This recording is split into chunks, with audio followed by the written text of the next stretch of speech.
Yesus Tuhan ditinggikan atas segala alam, dimuliakan naik ke surga, berikan Roh Kudusnya. Datanglah sekarang, penuhi kami dengan kuasa-Mu, urapi kami sekarang ini dengan api Roh-Mu. Datanglah sekarang, penuhi kami dengan kuasa-Mu, urapi kami sekarang ini dengan api Roh-Mu. Roh Kudus, ini hamba-Mu.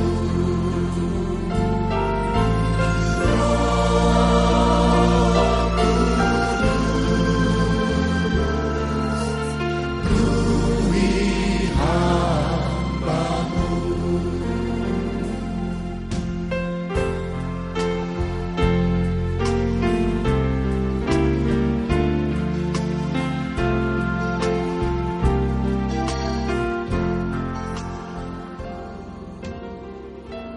Urapi kami sekarang ini dengan api Roh-Mu. Datanglah sekarang, penuhi kami dengan kuasa-Mu, urapi kami sekarang ini dengan api Roh-Mu. Roh Kudus, ini hamba-Mu.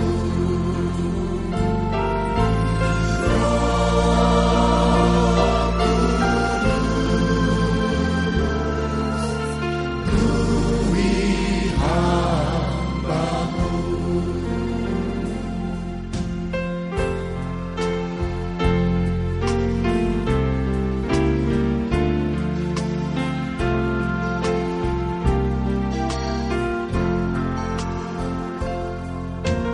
Ya Roh Kudus, curahkanlah urapan kuasa-Mu akan hidup dan menolong dalam kehidupanku. Datanglah sekarang, penuhi kami dengan kuasa-Mu, urapi kami sekarang ini dengan api Roh-Mu. Datanglah sekarang, penuhi kami dengan kuasa-Mu, urapi kami sekarang ini dengan api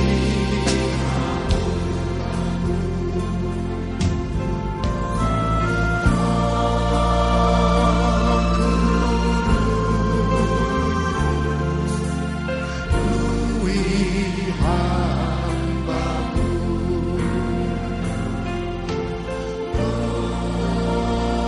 Roh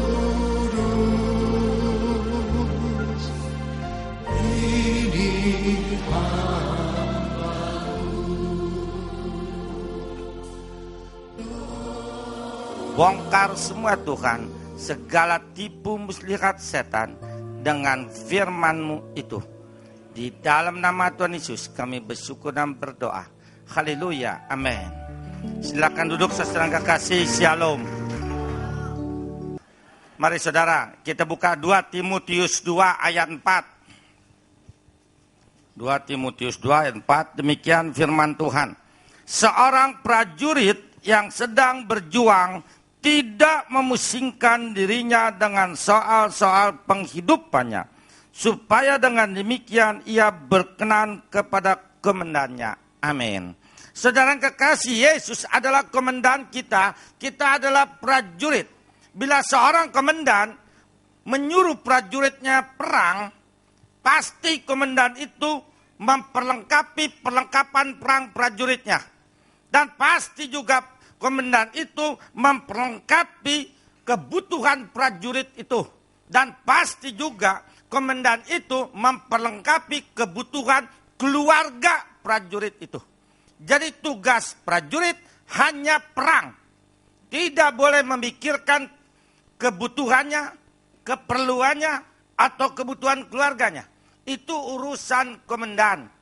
Kalau seorang prajurit masih memikirkan kebutuhan keluarganya, pasti kalah. Pasti kalah. Jadi kita prajurit itu mesti konsentrasi kepada musuh, kepada perang. Nah kita ini prajurit, Tuhan Yesus adalah komandan kita. Kita sekarang setelah dimerdekakan oleh Tuhan dari kuasa kegelapan, tugas kita tidak boleh berdiam diri. Kita harus berperang melawan setan. Sebab firman Tuhan mengatakan, lawanlah setan, lawanlah iblis. Tidak ada perkataan damai, tidak ada perkataan mundur, lawanlah. Nah mari kita lihat, komandan kita Tuhan Yesus memperlengkapi perlengkapan perang kita. Yeremia 46 ayat 3 dan 4. Tolong salah seorang kekasih bacakan. Yang biasa tuh yang suaranya keras tuh. Yeremia 46 ayat 3 dan 4. Yeremia 46 ayat 3 dan 4. Ya, 3 dan 4. Siapkanlah perisai besar dan perisai kecil, dan majulah untuk bertempur. 4. Pasanglah kuda dan naiklah, hai pengendara, ambillah tempatmu dengan memakai ketopong, tajamkanlah tombakmu, pakailah baju jiramu. Amin. Tuhan tidak membiarkan kita berperang tanpa perlengkapan perang. Dia berikan 7 perlengkapan perang kepada kita untuk melawan setan. Yang pertama, kasut kerelaan mengabarkan Injil. Semua orang Kristen tanpa kecuali harus mengabarkan firman. Tapi banyak orang Kristen kalau disuruh mengabarkan firman menolak. Saya penjemaat. Itu tugas pendeta mengabarkan firman. Kalau kerjaan aja kasih pendeta, kenapa berkat mau sama-sama? Apa betul pendeta yang disuruh kabarkan firman? Mari kita lihat. Markus 16 ayat 15. Markus 16 ayat 15, demikian firman Tuhan. Lalu ia berkata kepada mereka, pergilah ke seluruh dunia, beritakanlah Injil kepada segala makhluk. Amin. Pergilah, hai pendeta-pendeta, kabarkan firman. Ada nggak pendeta-pendeta? Kalau nggak ada, jangan menolak. Mari saudara, siapapun itu orang Kristen harus mengabarkan firman. Kita tidak boleh egois. Berapa banyak orang di sekitar kita yang belum terima Yesus? Kenapa kita egois? Kita kejam. Yang tidak terima Yesus nggak mungkin lihat surga. Hanya Yesus yang bisa bawa ke surga, karena Yesus datang dari surga. Mari saudara, tuayan sudah banyak. penuainya kurang. Kenapa kita nggak mau jadi penuai? Kenapa kita egois? Hagai 1 ayat 9. Hagai. Cari dulu Hagai ada di mana.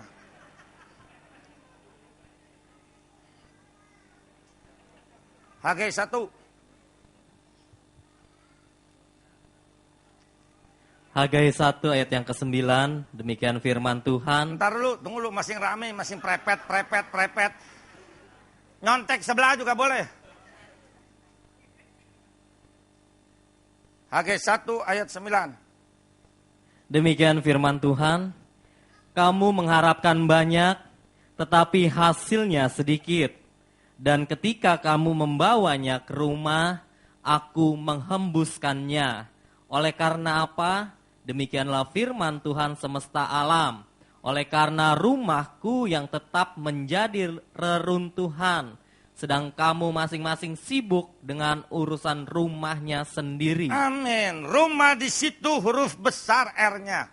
Berarti bait Allah. Bait Allah ada 2. Yaitu gedung tempat kita kebaktian ini bait Allah.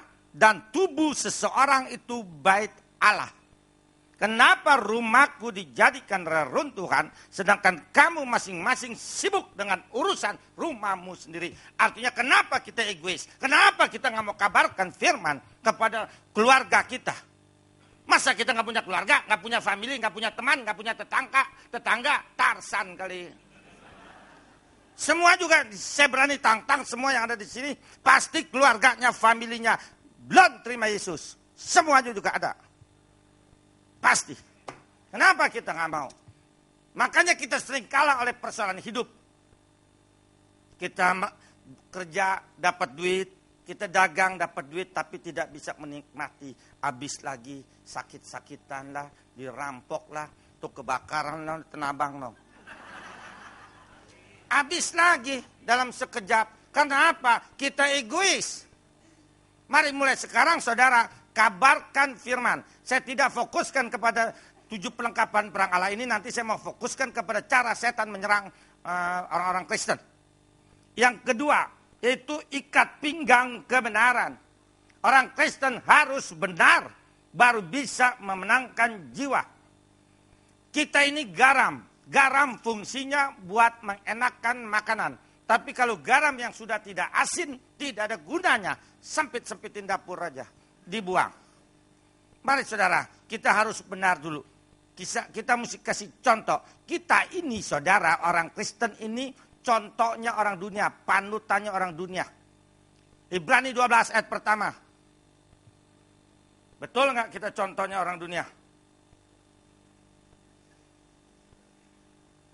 Ibrani di atas tuh. Ibrani 12 ayat yang pertama. Demikian bunyi firman Tuhan. Karena itu kita mempunyai banyak saksi, bagaikan awan yang mengelilingi kita. Marilah kita menanggalkan semua beban dan dosa yang begitu merintangi kita, dan berlomba dengan tekun dalam perlombaan yang diwajibkan bagi kita. Amin. Kita mempunyai banyak saksi, berarti kita disorot oleh orang dunia. Kita contohnya orang dunia. Mau bukti? Saya buktiin. Kalau orang Kristen nipu, orang Kristen berzina, kesebut kekristenannya. Kok orang Kristen masih nipu? Kok orang Kristen masih berzina? Kenapa orang Tepekong, orang Islam nggak kesebut? Kok orang Tepekong masih berzina? Nggak ada yang ngomong begitu. Kok orang Tepekong masih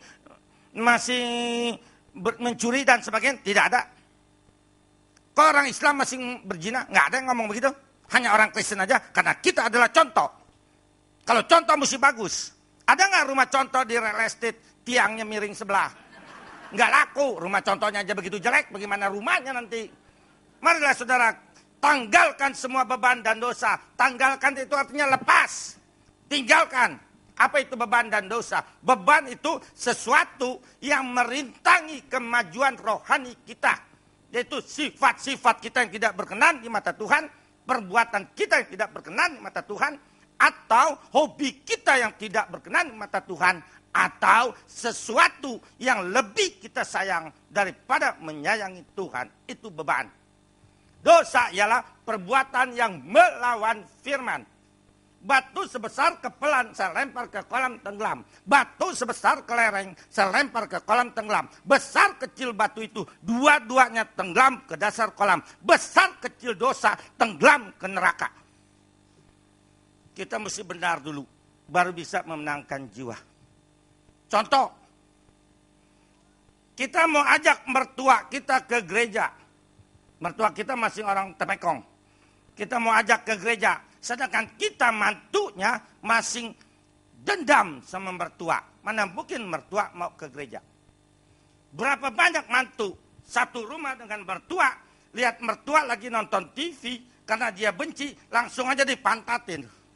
Jalannya miring. Sering gak pernah lihat?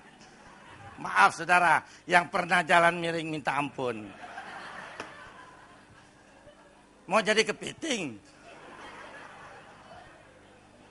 Mertua mana mungkin mau ikut ke gereja. Dia lihat mantunya aja orang Kristen masing begitu kejam, masing begitu dendam, masing begitu jahat. Nggak mungkin dia bisa ke gereja. Kita mau ajak orang tua kita yang masih agama dunia. Mau ajak. Sedangkan kita sama orang tua masih kurang ajar. Mana mungkin orang tua mau bertobat. Contohnya dulu, saudara. Menyelamatkan orang bukan dengan firman saja. Bukan dengan doa saja. Bukan dengan nyanyian saja. Tapi dengan sikap kita sehari-hari. Mau kesinggung gak? Terserah. Berapa banyak orang Kristen, tetangga, orang dunia nih, orang Tepekong, si Akyong, malam-malam istrinya mau melahirkan, dia pinjam mobil sama kita, dia ketok jam 2 malam. Pak, tolong Pak, ada apa Kyong? Mobil saya rusak, kebetulan istri saya mau melahirkan. Bisa gak saya pinjam mobil Bapak? Maaf Kyong, mobil saya lagi rusak. Besok pagi tuh mobil bisa ke kantor. Apa malam-malam datang tuyul ngebetulin mobil itu? Si Akyong yang tadinya udah mau ke gereja, dia lihat orang Kristen masih begitu, tukang bohong, gak bakalan dia ke gereja. Kita mesti benar dulu. Kasih contoh, berapa banyak orang Kristen jadi batu sandungan, jadi penghambat orang mau masuk ke gereja. Yang selanjutnya, yang ketiga dan keempat itu baju sirah keadilan dan kejujuran. Baju sirah itu baju besi. Zaman dulu perang pakai tombak, pakai parang. Kalau tidak pakai baju besi berbahaya kena tombak. Tapi kalau baju besinya kropos ditombak tembus. Berapa banyak orang Kristen baju sirahnya kropos karena tidak mempunyai keadilan dan kejujuran. Banyak orang Kristen gak adil. Tolong yang nangis bawa keluar dulu ya. Apa aja mau saingan khotbah? Ya tolong. Ya tolong bujukin di luar dulu ya. Mari saudara, berapa banyak orang Kristen tidak adil dan tidak jujur. Di gereja pun banyak yang gak adil. Kalau orang kaya aja dilayani di gereja. Orang miskin aja gak pernah dilayani. Coba yang datang orang kaya di gereja, disambut ya tuh sama yang pakai dasi. Maaf yang pakai dasi ya. Maaf. Kalau saudara kesinggung berarti saudara melakukan. Kalau nggak melakukan nggak kesinggung. Iya saya lihat sendiri kalau orang kaya aja disambut, disuruh duduk paling depan. Kalau nggak malu dia gendong, kali itu sekaya. Coba yang datang sendal jepitnya kiri kanan warnanya lain, dia cuekin, belakang nggak ngeliat. Nggak mau buta sekalian. Mari, mau kesinggung. Pendeta juga begitu. Kalau jemaatnya kaya aja, 1 minggu nggak ke gereja, buru-buru didatangi, didoain. Karena kaya, perpuluhannya gede. Coba yang miskin yang tinggalnya dalam kampung, sampai mati nggak pernah didoain. Mau kesinggung. Saya nggak pandang siapapun, saya sikat semua. Saudara juga mengaminkan dalam hati, cuma nggak berani ngomong. Ya, saya mah berani. Marilah saudara kekasih, kita jangan pilih kasih. Demikian juga ibu-ibu, saya minta jangan pilih kasih. Kenapa cucu dari anak yang kaya digendong-gendong? Cucu dari anak yang miskin nggak pernah digendong? Belaga tangan oma lagi encok. Karena miskin jadi encok, nggak mau encok sekalian. Maaf, mau kesinggung ibu-ibu. Ibu tuh yang sering membedakan anak. Anak juga nggak mau pan miskin. Siapa sih yang mau jadi miskin? Apa anak miskin bukan anak kita, anak monyet? Ya ilah ibu-ibu. Ya kalau mantu miskin, anak miskin datang ditinggal masuk. Belaga deh, tempel koyo. Ntar kalau gue lama-lama ngobrol, lu minta duit lagi lo. Coba kalau anak kaya, mantu kaya datang, lagi tempel koyo pusing, langsung keset. Ngambut, mau kesinggung dah. Mari saudara, waktu Tuhan udah singkat, jangan main-main lagi. Adil dan jujurlah. Dan bapak-bapak jujurlah terhadap istrimu. Dari susah didoain oleh istri. Karena doa istri manjur, diberkati Tuhan. Udah berduit aja, bertingkah, piara lagi di luaran. Ngaku aja bapak-bapak. Coba kalau anak perempuan kita, adik perempuan kita digituin orang, mau nggak? Digituin suaminya. Makanya jangan gituin istri kita. Istri kita ada orang tuanya emang keluar dari batu dia. Banyak bapak-bapak model begitu. Nggak jujur. Duit objekan bukan taruh di dompet, taruh di kos kaki. Buat kemangga besar, ngaku aja dah ngaku.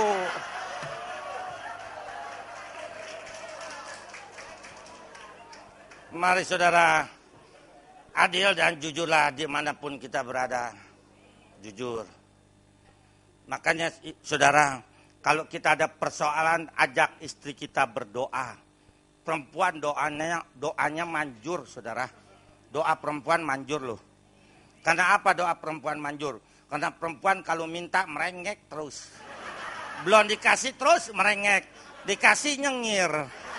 Ngaku lagi. Jangan permulaan tak amin. Kalau begitu kok nggak amin? Amin juga dong. Nah iya begitu. Mari saudara, yang kelima itu ketopong keselamatan. Ketopong itu topi besi. Zaman dulu perang pakai tombak, pakai parang. Kalau tidak pakai topi besi berbahaya kena tombak. Topi besi itu saudara artinya terimalah Yesus. Di dalam hidup kita. Juru selamat itu hanya Yesus. Yang lain semua pemimpin agama tidak bisa menyelamatkan. Hanya Yesus satu-satunya yang bisa menyelamatkan. Kenapa dia bisa menyelamatkan? Karena dia Allah adanya. Yesaya 43 ayat 11, Kisah Rasul 4 ayat 12. Kenyang-kenyang deh makan ayat. Yesaya 43 ayat 11. Nah itu perjanjian lama dan perjanjian baru, Kisah Rasul 4 ayat 12. Yesaya 43 ayat yang ke-11. Demikian firman Tuhan. Akulah Tuhan dan tidak ada juru selamat selain daripadaku. Amin. Kenapa Yesus nyebut aku sampai 2 kali? Karena kalau dia sebut sekali, nggak percaya dia juru selamat. Udah nyebut 2 kali, masih orang nggak percaya dia juru selamat. Berapa banyak orang Kristen kalau pindah rumah pakai selamatan? Malu-maluin aja udah punya juru selamat pakai selamatan. Hanya Yesus yang bisa menyelamatkan. Semua pemimpin agama nggak bisa menyelamatkan. Karena mereka manusia. Yang bisa menyelamatkan itu Allah. Kalau bukan Allah nggak bisa menyelamatkan. Kisah Rasul 4 ayat 12. Kita lihat perjanjian baru. Kisah Rasul 4 ayat 12 demikian firman Tuhan. Dan keselamatan tidak ada di dalam siapapun juga selain di dalam Dia. Sebab di bawah kolong langit ini tidak ada nama lain yang diberikan kepada manusia yang olehnya kita dapat diselamatkan. Amin. Tidak ada nama lain, hanya Yesus yang bisa menyelamatkan. Kalau kita mau selamat, terimalah Yesus. Kita mau hidup, terimalah Yesus. Sebab di dalam Yesus ada kehidupan. Di luar Tuhan mati semua. Lihat pemimpin agama, mati semuanya. Ada tulangnya di dalam kubur. Kalau betul-betul jago, bangun dong dari lubang kubur. Kok nggak becus? Bagaimana menolong kita? Apalagi mau menyelamatkan kita, lebih bohong lagi, dirinya mendem terus-terusan. Marilah saudara, terimalah Yesus kalau mau hidup. Amos 5 ayat 4. Kasih tahu keluarga kita yang belum terima Yesus. Lu mau gak hidup kekal? Terima Yesus. Lain jalan gak ada. Amos 5 ayat 4. Cari dulu Amos. Jarang dibesuk tuh si Amos. Amos 5 ayat 4 demikian firman Tuhan. Sebab beginilah firman Tuhan kepada kaum Israel, carilah aku maka kamu akan hidup. Amin. Lain kali tolong baca carilah Yesus. Sebab kalau yang nggak bawa Alkitab dia bingung, aku siapa? Makanya bawa Alkitab, saudara. Ini bukannya kondangan. Mau nampang. Pan Alkitab nggak berat, kecilnya 10 kilo, miring kali begitu tuh. Ya ilah, kebaktian jangan mau bawa Alkitab, mau ngapain jadi orang Kristen? Terserah, mau kesinggung kek. Ya. Bukan buat saya berkat, buat saudara. Nanti kalau hari Kamis depan yang nggak bawa Alkitab, saya ngomel lagi nih. Mari saudara, kalau mau hidup cari Yesus. Lain jalan nggak ada. Hanya dia yang bangkit, hanya dia yang hidup. Sekarang yang ke-6 itu perlengkapan perang Allah, perisai iman. Zaman dulu perang pakai tombak, pakai parang. Kalau nggak pakai tameng itu perisai berbahaya kena tombak.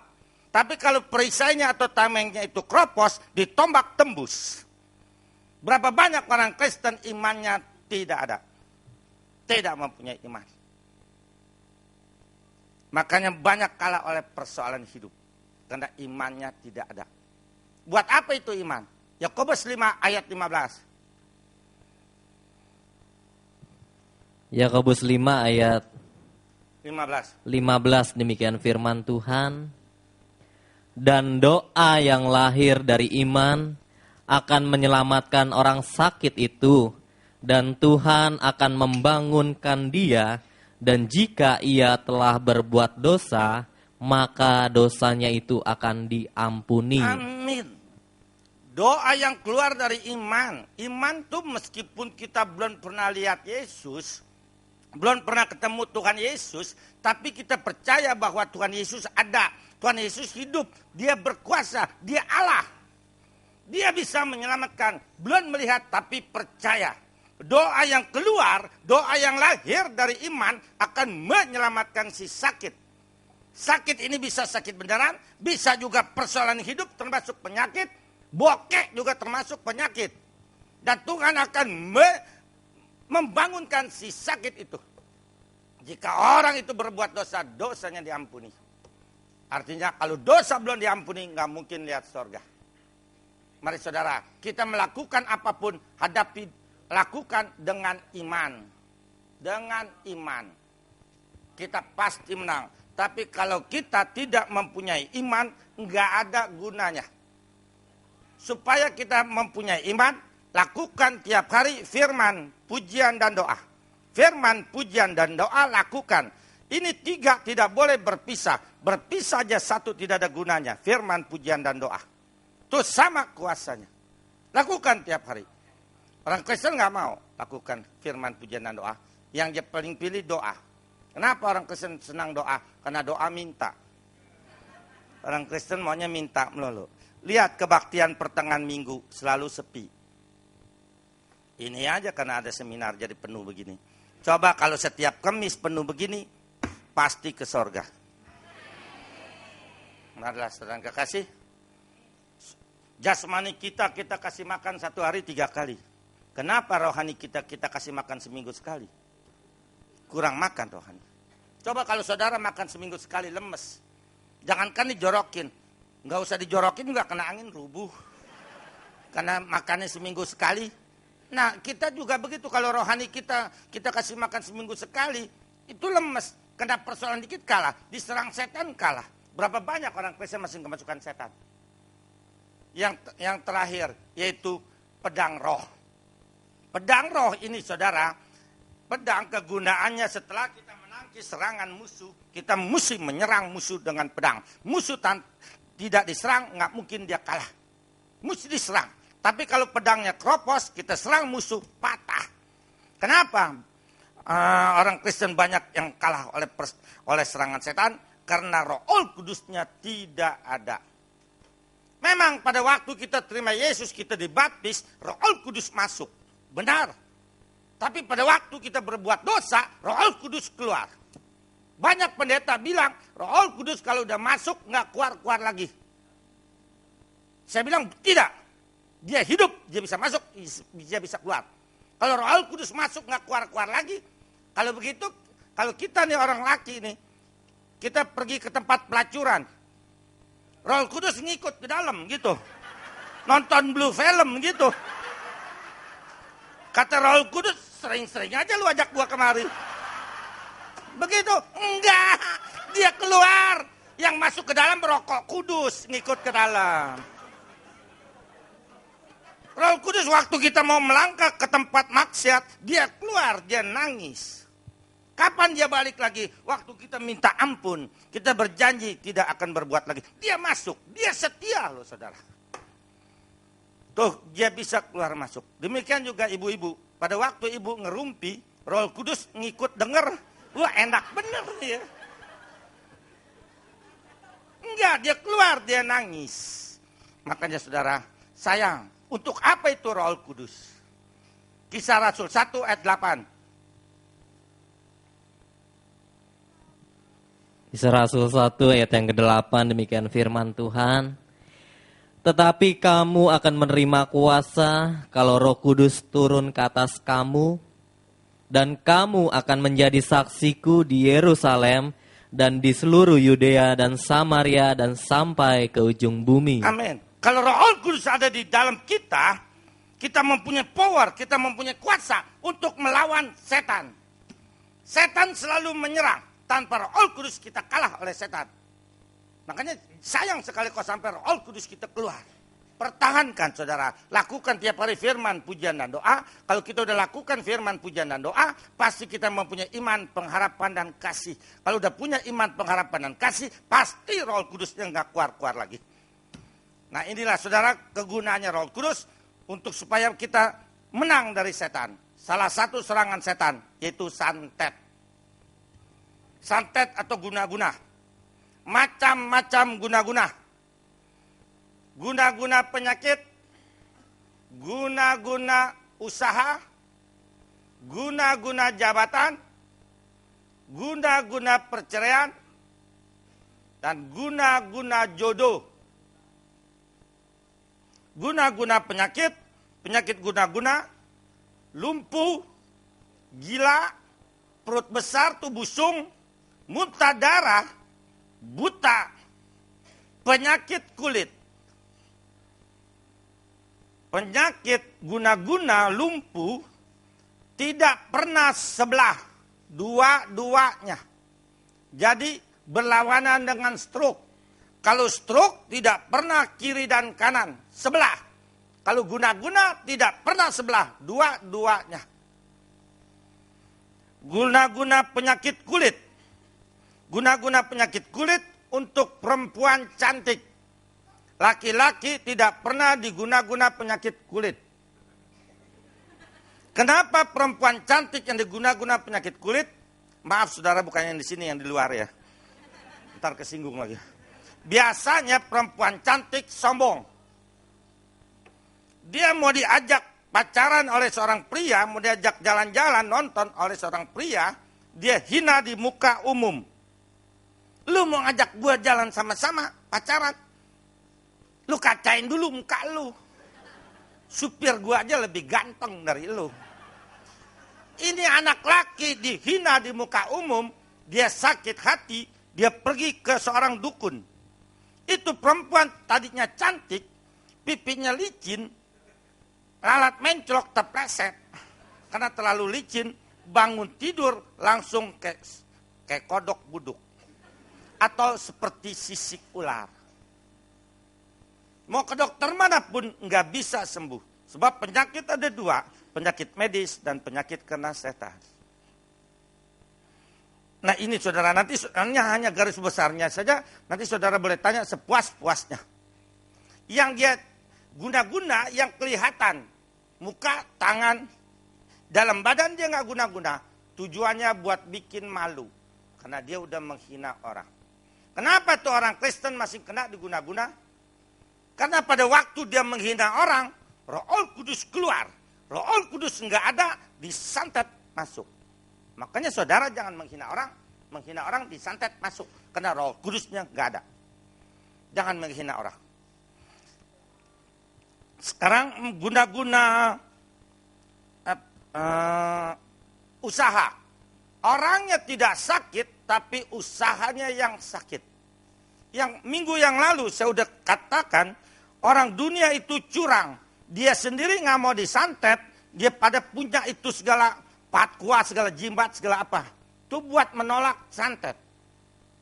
Sedangkan dia sendiri sirik sama orang, iri sama orang.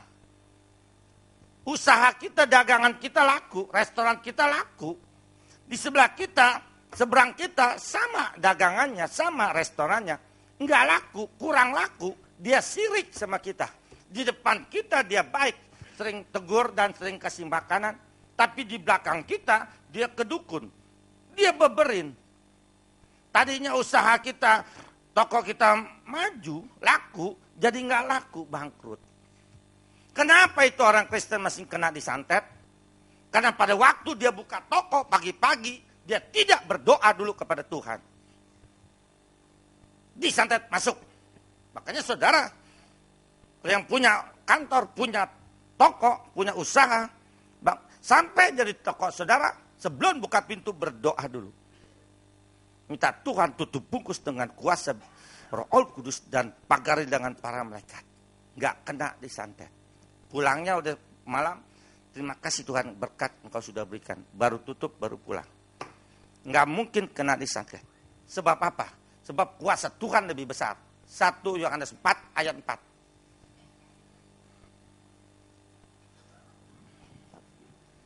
Satu Yohanes 4 ayat 4, demikian firman Tuhan. Kamu berasal dari Allah, anak-anakku, dan kamu telah mengalahkan nabi-nabi palsu itu, sebab roh yang ada di dalam kamu lebih besar dari roh yang ada di dalam dunia. Amin. Kita berasal dari Allah, berarti kita anak Allah. Kita sudah diangkat anak oleh Allah. Roh yang di dalam engkau itu, Roh Kudus yang dalam kita, lebih berkuasa daripada setan yang manapun juga. Jadi jangan takut. Makanya jadi Kristen jangan setengah-setengah. Jangan Kristen luarnya saja, dalamnya bukan Kristen. Disantet masuk. Tapi kalau Kristen yang taat disantet nggak bakalan masuk. Nggak bakalan masuk. Jangan jadi Kristen setengah-setengah. Nah, seperti minggu yang lalu saya katakan, Kristen setengah-setengah masih kena ciong. Sekarang Kristen setengah-setengah masih kena disantet. Tapi kalau Kristen yang setia, yang taat nggak kena disantet. Sekarang guna-guna jabatan. Saudara, seorang karyawan, dia rajin, dia pintar, dia jujur, dinaikin pangkat oleh bosnya. Lalu karyawan lain sirik, iri. Dia kedukun, dia santet. Tadinya orang itu pintar, karena disantet sama setan, jadi bodoh, nggak bisa kerja, diberhentiin, dia gantiin. Makanya saudara saya minta, tolong kalau sampai di kantor saudara, saudara berdoa. Lebih-lebih kalau saudara pimpinan. Sebab kebanyakan orang dunia, termasuk orang Kristen pun ada, bawa-bawa jimat di dalam dompetnya ke kantor. Demikian juga pembantu rumah tangga, banyak yang bawa jimat. Makanya saudara kalau terima pembantu baru, saudara malamnya saudara tengking. Tapi di dalam kamar saudara ya. Jangan di depan dia, ntar dia salah terima, dibakar lagi rumah kita ntar. Dari kamar kita tengking. Hancurkan itu kuasanya, bendanya biarin. Nah inilah saudara kekasih. Yang selanjutnya, santet perceraian. Saudara, suami istri ini kerjanya tiap hari berantem terus, ciong. Berantem terus, nggak ada akurnya. Dia lihat tetangganya suami istri akur sekali kayak sampek engtai. Dia sirik, dia kedukun, dia santet itu yang sedang akur itu. Langsung berantem. Biasanya suaminya pergi. Kenapa kena disantet? Itu orang Kristen. Karena dia jarang sekali bersekutu di keluarga. Atau jarang sekali kalau suaminya pergi kerja, istrinya Istrinya tidak mengantar sampai depan pintu dengan doa. Biasanya tidak diiring dengan doa.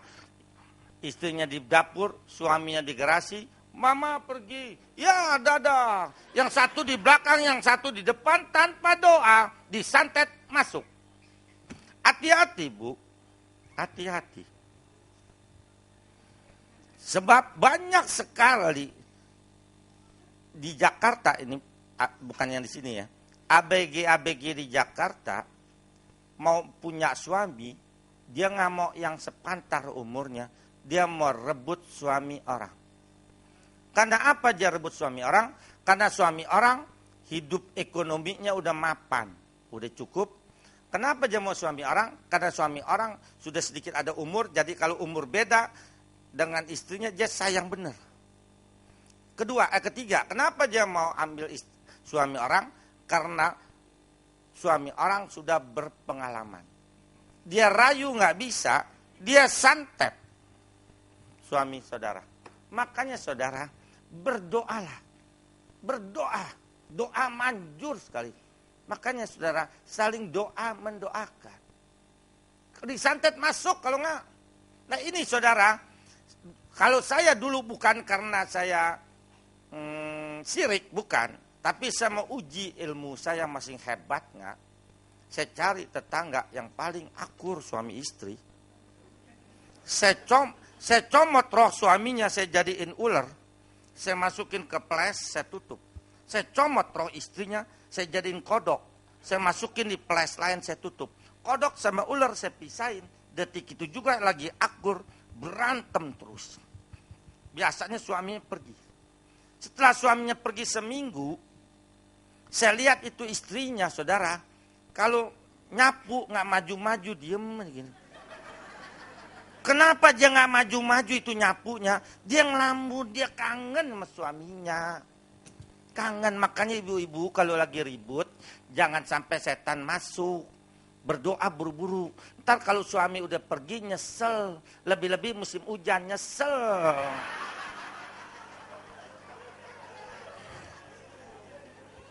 Saya lihat begitu, istrinya ngelamun begitu. Saya kesian juga saudara. Ular sama kodok saya jadiin satu. Dengan kuasa setan saya panggil pulang suaminya. Pulang loh. Pulang.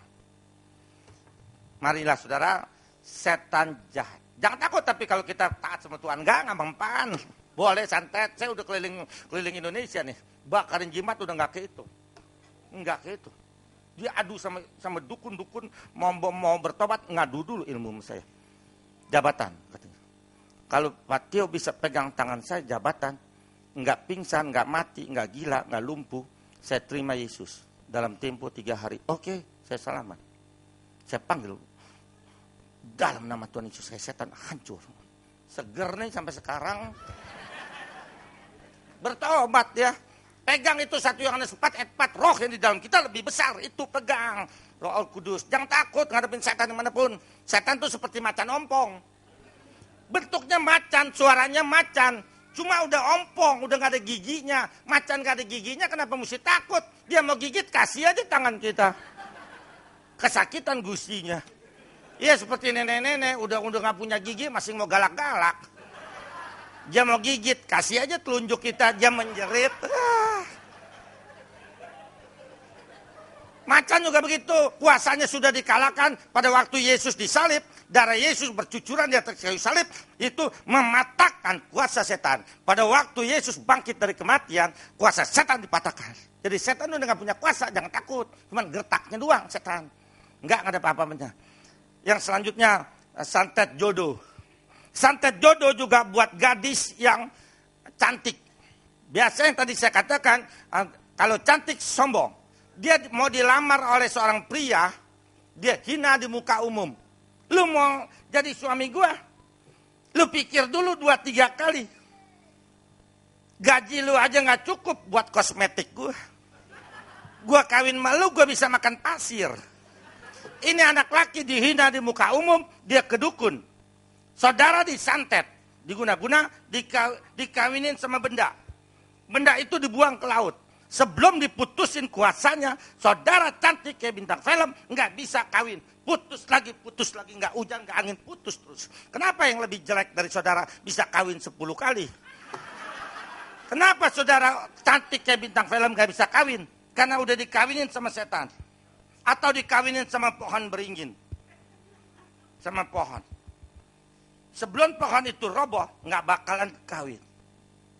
Nah kalau pohon beringin usianya lama, 200 tahun baru rubuh. Nah kapan kawinnya kita, keburu mati. Makanya yang jangan menghina orang ya. Menghina orang disantet masuk. Nah sekarang ini hanya garis besarnya saja. Yang selanjutnya, yaitu benda-benda santet. Binatang santet, ular kecil, ular besar, pasti bukan ular santet. Tapi bukan semua ular kecil ular santet, ada yang ular benar. Kumbang yang besar tuh yang hitam, belatung, lalat hijau, kelelawar, dan sebagainya. Itu binatang santet. Sekarang benda santet, pisau, silet, paku, jarum, bukaan susu. Tuh kaleng susu tuh bukannya tuh. Saya pernah saudara tolongin orang perutnya besar. Saya diteleponin, dia dapat nama saya dari temannya.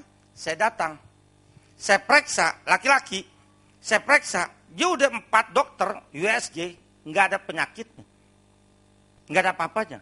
Saya periksa, wah ini bukannya kanker atau bukan apa, ini diguna-guna. Lalu saya doakan, saya tengking. Udah selesai saya doakan, dia lari ke WC. Karena terlalu kebelet, dia lupa tutup pintunya. Sampai di WC dia berteriak, Pak Tio tolong. Ya karena dia laki, saya masuk aja. Laki pan nggak apa-apa. Udah bosen lihatnya. Apa yang terjadi saudara? Di dalam WC, maaf, saya keluarin dari lubang duburnya bukaan susu sepanjang 5 meter. Kalau bukan susunya sepanjang 5 meter, kalengnya segede apa? Siapa yang bisa sambung tuh dalam perut? Masuknya bagaimana? Nah kalau staples kita makan gado-gado mungkin keburu-buru, ketelan, kecil. Nah itu bukan susu. Setan memang berkuasa karena setan dulunya malaikat. Yang satu lagi saudara, anak laki juga itu teman saya. Dia lagi jalan, mendadak dia jatuh. Karena apa? Kaki kanannya nggak bisa ditekuk. Dia ke rumah saya periksa. Wah ini guna-guna, ada benda. Yuk kita ke rumah sakit. Di ronsen di rumah sakit, ada benda. Dioperasi linggis. Linggis bagaimana bisa masuk begini? Kalau jarum patah kita injak bisa masuk ikut aliran darah balik. Bisa ke jantung. Tapi kalau linggis masuknya bagaimana? Dokter semua bingung. Periksa ada tuh buku kedokteran 1 lemari. Masuknya bagaimana tuh linggis? Jangan takut saudara, jangan takut. Itu hanya buat orang dunia. Makanya kesian orang dunia dibuat main setan. Nah sekarang cara kerja santet. Santet sama dengan firman Tuhan cara kerjanya. Firman Tuhan kalau sudah ditaburkan pasti tumbuh. Demikian juga santet. Kalau dia santet seseorang, si A kuat, dia cari di dalam rumah itu yang kosong, dia masuk. Makanya saya minta saudara, kalau saudara belum lakukan, mulai hari ini lakukan. Kalau saudara berdoa, tolong doakan pembantu. Banyak orang Kristen belum mendoakan pembantu. Kesian pan, keluarga kita doakan, santet masuk, nggak mempan, masuk ke pembantu yang tidak ada kuasanya. Karena kita belum doakan. Kesian pan, dia setiap pagi-pagi jam 5 sudah bangun buat melayani kita. Masa gitu kita tega, dia muntah darah, dia lumpuh, dia gila, dia mati. Berapa susahnya sih ngedoain orang? Pan doain orang nggak bayar. Masih egois. Sini juga banyak yang belum mendoakan pembantu. Ngaku aja masing-masing dalam hati. Saya tegur semuanya. Dan tolong juga Doakan tetangga kita. Itu santet kalau di rumah kita penuh kuasa, dia keluar. Dia nggak pulang tanpa hasil. Dia santet tuh tetangga yang paling dekat. Kesian Pak, kemarin baru kita ngomong sama si Mamat. Pagi-pagi kita lihat dia udah lumpuh, dia gila, dia muntah darah, dia mati. Kesian Pan, berapa susahnya sih ngedoain orang. Doakan saudara, doakan. Itu cara kerja santet. Terus saudara boleh tanya. Ya udah 8:30. Atau saudara nanya dulu deh ya. Macam-macam santet. Sekarang tapi sebelum nanya kolekte dulu, ntar saya domelin sama yang pakai dasi Pakai dasi udah melotot aja tuh. Ya kolekte dulu deh ya. Nanti minggu depan Pan masih ada lagi. Nanti minggu depan kalau masih keburu saya soal cara ngusir setan. Saya ajarin. Jangan takut. Ya sekarang kolekte dulu dah.